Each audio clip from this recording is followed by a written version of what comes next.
Sveiki, labrīt! Pašlaik mans pulkstenis rāda 4:40, iespējams tāpēc rāda mazliet citādāk. Mani sauc Mārtiņš Kabulnieks, iespējams Twitterī mani manīs kā Lācis Pulks vai Lācis Raksta. Es kaut ko no tā manīs. Man ir 2 blogi, pašlaik jau 2 blogi. Viens ir mans stāstu krājums www.lacisraksta.com, un otrs ir pašlaik izveidotais šis. Un tieši dēļ šī bloga ir pašlaik arī šis video. Īsi pastāstīšu par to, kāpēc video un kāpēc jauns blogs. Pirmkārt, video tāpēc, ka es blogu esmu uztaisījis principā tikko, un viņš ir diezgan labā stāvoklī, un par to, kas tur ir. Iekšā tur ir video, galvenā sadaļa, kurā ir mans viedoklis. Tur ir atslēga, kas ir iespēja tev man atsūtīt kādu stāstu vai kādu gadījumu par atslēgu, kas man varētu noderēt, un kur es iespējams pēc tam iekļaušu. Tu redzēsi, kur. Tur ir rakstīts, dari, ko mīli, ko dari. Sadaļa, kurā būs šis video, un kurā būs iespējams vēl citi līdzīgi video un stāsts par mani, par to, ko es daru, un visu kaut kas interesants noteikti. Intervijas. Pirmā intervija būs jau uzreiz. Iespējams, ka tu skatīsies to mājaslapu, tur jau būs. Par Agatu Brici, ar Agatu Brici un par Agatu Brici, kur ir 13 gadus jauna meitene un ar diezgan tādiem, es teiktu, stabiliem dzīves plāniem un diezgan stabilu skatījumu uz dzīvi, 13 gadus veca. Ir tā, mazliet par ko padomāt. Mūsdienu jaunatne, nekas. Mūzika, kur ir sadaļa, kurā es pieminošu savus mūzikas atradumus. Sadaļa jaunumi, kurā būs par manu biedrību un ko es tajā daru, radošā evolūcija. Un recenzijas, kur būs, principā, jau ir 3 jaunumi un būs vēl viens, kas ir Ziedonis un Visums recenzija. Bet pirms tam visa, es gribu ātri nolasīt vienu savu miniatūru, kas saucās Viens, kur ir diezgan sen rakstīta. 7. martā publicēta 2011. gadā, 5:59. Bet es viņu lasīšu tagad, jo viņa diezgan daudz pavēsta par mani. Sākās viņš šādi. 1.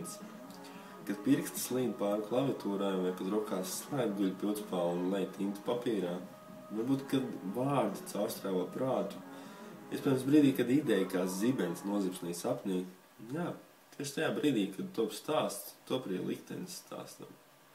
Solis. Tad ir cits solis. Tad ir vesela soļu impērija, armija, varbūt rinda vai vaļs. Anormāli daudz soļu. Katrā solī ir savs ritms, un tad tie kopā veido ritmu. To ir grūti saklausīt, jo tas nav sakarīgs. Šis ritms, viņš pilnībā nav sakarīgs. Tas ir kā jūra. Viņa vienkārši ir, un viņa skan, un tur nav sakara. Cilvēki tur staigā, šajos baros, apkārt neskatās, tiecās sasniegt savus mērķus, nokļūt kaut kur. Un neviens nemaz nepamana klaidoni, kas sēž uz zemes pie staba un skaita soļus. Fanātiski, apsēsti, slimīgi un saucīgi. 1 solis uz priekšu, 2 atpakaļ, 3 sāņus, 4 pa diagonāli. Un diez vai kāds kad bija ieskatītos uz klaidoni, apskatītos, ko viņš dara. Iespējams, ka viņi pat nepamanītu klaidoņu roku, kas ritmā danco. Viņi danco tieši tāpat. Vispirms pa labi, tad 2 pa kreisi, 3 taisni, 4 sāņus, un tad vēl pa diagonāli ar pirkstiem danco ritmā. Iespējams, ka soļa ritmā. Vārds, cits vārds, vesela vārdu rinda, rindkopa, lapa pilna ar vārdiem, 100 000 lapu, viss izmētāts. Dažas krīt zemē, daļa daudz ir iesietas grāmatā, biezot vakos. Meža plūkā lapas kā tādas mazas padavīgas pienenes. Apkārt nav neviena un ir tik daudzi. Katrā lapā savs stāsts, sava drosme. Šos stāstus meža pulsas atrēnt vienā kaudzē. Meža cenšas viņus sakārtot. Dažādi nesanāk, jo ja kāds vērot vēju no malas un skatītos, ko tas dara. Iespējams, viņš teikt, ka tas ir jūtas. Tas ir jocīgs, neprātīgs. Kāpēc gan jāpūlās? Kāpēc gan jājauc lietu kārtību? Kāpēc jāpūš tik bezjēdzīgi un tik traki? Tā jau ir aizpilst visas vārdus no lapām. Kas tad palauks pāri no stāstiem? Ir dienas beigas, bez kolēm jau var manīt tās oranžās debesis, to sauli, kas riet. Vēl joprojām trako un plucina ļaudīm frizūras meiš, un ne tikai to, viņš arī puš acīs, viņš puš dvēselē. Soļi nepārstāja dungot savu nevaldāmo mūziku. Viņa klaidonis vairs nesazrīsmi, neliekas vai rokaidojot.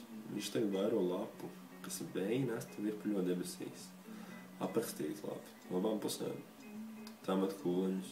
Tad tās palva uz augšu, uz leju slīpa lēnām, mierīgi nolaiž uz blakus durvīm. Vecais vīrs tos atver ar to pašu roku, kuru vēl pirms brīža dejoja. Satver, apskata, pārbrauc te pāri ar savu raupjo roku, izjūt papīru.